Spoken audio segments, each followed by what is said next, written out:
Professionally, therapists have tried to intervene in couples probably for the last almost 100 years. The early interventions with couples were dominated by a psychoanalytic or psychodynamic approach to treatment. And there the focus was on the individual. And so people were treated individually if they had a problem in their relationship. That approach is still very widespread today. It's still very influential today. Even though among psychodynamic approaches there is an emphasis now on doing work conjointly with couples, but still the emphasis is upon what is going on inside the head of the person, the conflicts that they have, and how they may project those conflicts or those difficulties onto their partner. So that's one strain of relationship intervention. Another strain in relationship intervention was the systems view. Systems theory came along and started looking not at the individual, but at the larger social unit, like the couple, the dyad, or the family. And this was a rather important and significant shift in focus to move from the individual and his or her personality to the relationship as the unit of analysis.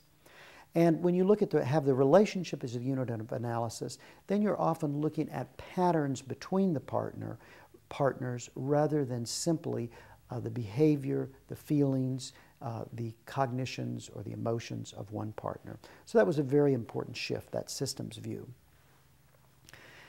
Then more recently, within the last 40 years or so, a behavioral approach took hold. This behavioral approach was not inconsistent with a systems approach, but however it tried to specify the particular behaviors that were problematic in a relationship and see if partners could go about very rationally altering those behaviors to make the relationship more satisfying, to teach them skills that they could do this. So that was a behavioral approach.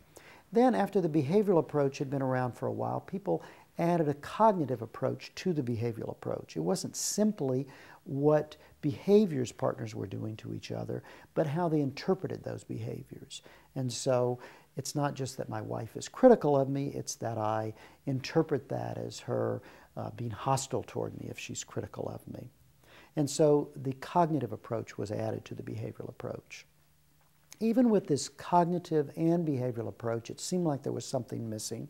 And so more recently, there have been an emphasis upon emotional aspects in relationships.